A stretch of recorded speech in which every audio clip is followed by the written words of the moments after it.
Venez à mon cœur. Mes enfants bien-aimés, venez contre mon cœur. Je suis Jésus, miséricorde infinie. Ne m'excluez pas de votre vie.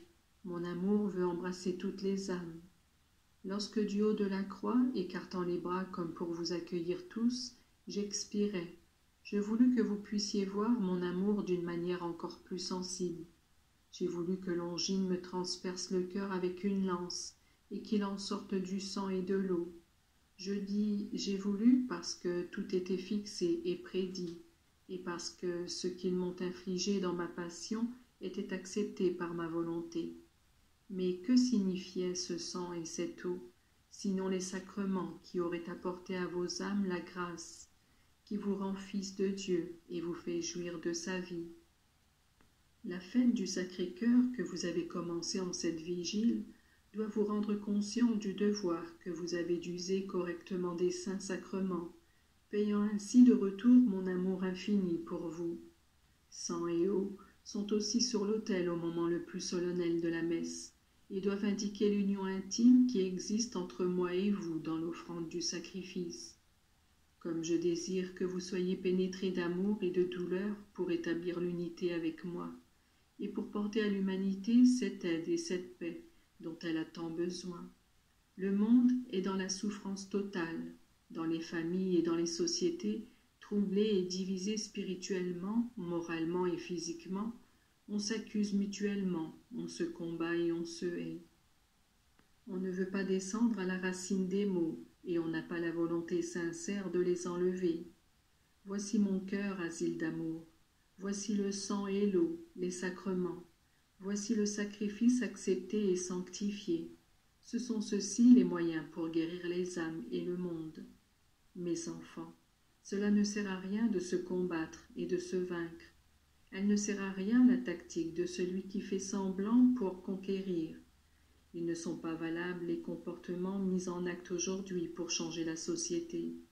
Venez à mon cœur, je fais miennes les choses qui vous pèsent et je les adoucis. Ma loi est le joug que je mets sur vos épaules. Si vous m'aimez, il devient doux. Vous l'avez compris depuis le moment où vous vous êtes mis à mon service. Vous avez compris que servir Dieu, c'est régner. Eh bien, approfondissez toujours plus votre amitié avec moi et faites-le comprendre à tous. Celui qui refuse la foi, c'est comme s'il refusait l'Esprit Saint, mais sans l'amour, sans le recours au sacrement, il est impossible de garder la foi. On dit que la vie est difficile. Moi, je vous offre les moyens pour la rendre non seulement facile, mais sereine et même joyeuse. Et pourtant on ne m'accepte pas. Arrive n'importe quel charlatan, aussitôt tout le monde l'entoure, l'écoute, lui obéit. Moi je parle à tous, je dis les vérités éternelles, j'appelle au vrai bonheur et à la vraie vie, et voilà qu'ils me fuient, ou bien qu'ils me citent à contresens pour défendre leurs idées erronées, ou pour excuser leur propre comportement pécamineux. Les sacrements, mes enfants, sont les canaux de la grâce. Ce sont eux qui rétablissent ces liens d'amour que le péché détruit. Si vous voulez que les hommes s'aiment entre eux, ceux-ci doivent commencer par aimer Dieu. C'est Dieu qui unit les cœurs. Mes enfants, ma miséricorde n'a pas de limite. Je vous ai donné jusqu'à la dernière goutte de sang. Tout peut être guéri. Les plaies qui défigurent l'humanité et l'Église peuvent être guéries par les plaies de mon corps martyrisé. Mais il est nécessaire de vouloir guérir. Il faut se laisser laver dans mon sang et dans l'eau, qui vous attire à côté de moi, victime innocente, pour le salut de tous. Venez et apportez-moi le plus d'âmes que vous pouvez. Apportez-moi les petits enfants et faites-moi connaître et aimer. Faites que cette préparation, peut-être imparfaite, reçue pour la première communion et pour la confirmation et la confession continue et se perfectionne dans la pratique au moyen de vous.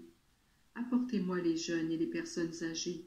Combien de personnes âgées arrivent sans être préparées à la dernière heure? Et même si on administre le sacrement des malades, comment peut-il être efficace lorsque pendant une grande partie de la vie on a refusé tout don de la grâce et d'amour de Dieu, et lorsque peut-être jusqu'au dernier moment le langage langage a été mélangé à des blasphèmes contre Dieu et contre ma mère. Je vous confie les personnes âgées. Ne craignez pas d'insister trop. Sachez trouver la manière pour les mettre en relation avec de saints prêtres qui les aident à penser aux grands pas qu'ils sont sur le point de franchir.